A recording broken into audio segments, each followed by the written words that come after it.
Good day, everyone. My name is Christopher Saul, and I am a candidate for a master's degree in public administration, and I'm also the public information officer for Okaloosa County, Florida. My topic for our Fundamentals of Emergency Management oral presentation is the NFPA 1600 standard. First off, what is the NFPA? The National Fire Standards Protection Association, or NFPA, is a nonprofit standards council established by Disaster Management Committee in January of 1991.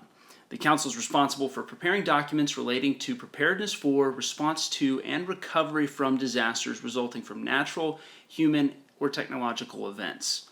The Council published its first standards for preparation and response to civil disturbance and disaster in 1995 and has continuously improved on the completed document triennially. The last document's revisions were in 2019. The document is published with the review and tacit approval of FEMA, the National Emergency Management Association, and the International Association of Emergency Managers. The document is meant to help businesses, nonprofits, and governments prepare for, respond to, recover from, and mitigate disasters and emergencies. Updates to the NFPA 1600 standards include a total program approach for disaster and emergency management, as well as continuity programs from a recommended practice to a standard in 2000, standard operating procedures for disaster planning, an expansion to incorporate importance of competent leadership in 2010, as well as standards to incorporate the loss mitigation and recovery process after the disaster. The standards attempt to cover the full scope of readiness.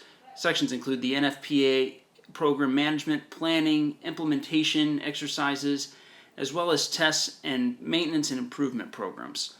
The body of the document reads much like a checklist. Under the main areas of readiness are tasks which, when completed, will in theory make business, government, or nonprofits more prepared to recover after a disaster.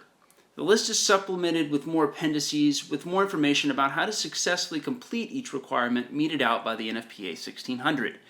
Many of the items are standard fare for emergency preparedness. NFPA compliance requires the practitioner to mitigate for hazards, create a plan to keep records, public information, and notification, analysis of the impact on businesses, and understand more fully the resource needs of a business or government in the event of a disaster. However, there are some insightful requirements which center around the resilience from a human resources perspective as well. The standards incorporate the necessity of looking after human resources by delineating the need for a plan to communicate with, ensure the safety of, account for, and provide for the mental health needs of employees. By planning for these needs, the agency will have a more resilient workforce which can recover more quickly from disaster. Finally, the NFPA system gives guidance about when the plan developed from the system should be updated. It lists 7 events which should trigger a review: when regulations change, when hazards and potential impacts change, when resource availability and capabilities change, when the organization itself changes, when funding mechanisms or dollars available change, when infrastructure changes, or when economic or geographic factors change. While the NFPA 1600 is a common standard in the United States, it's by no means the only set of standards.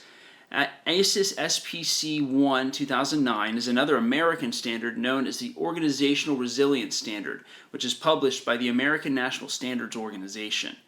The British produced BS 25999-2 2007, which has been called the de facto international standard. In Canada, the Canadian Standards Association published Z1600, which is pretty similar to the NFPA 1600 and focused on civil emergencies and business continuity. The Australian government produces 3 different standards guides. That's HB 292-2006, HB 2930-2006, and HB 221-2004. Singapore also created a set of standards called SS 540-2008, also known as the Plan, Do, Check, Act standards, and it's pretty similar to that British standard I mentioned a little bit earlier. In order to encourage the adoption of standards in disaster preparation in the United States, FEMA introduced a voluntary private sector preparedness accreditation and certification program called PS Prep. PS Prep is voluntary, of course, and financially incentivizes with grants for implementation the adoption of one of those 2 U.S. standards, NFPA 1600 or SPC 1 2009. And while many businesses and governments have adopted the NFPA 1600 standards, and several professionals who study policy believe the government should have a lesser say in the creation of those standards like these and leave them to specialized agencies like the NFPA to create, as they have more institutional know-how and can create more streamlined and effective policies and procedures. Thanks so much for listening, and I hope you have a good day.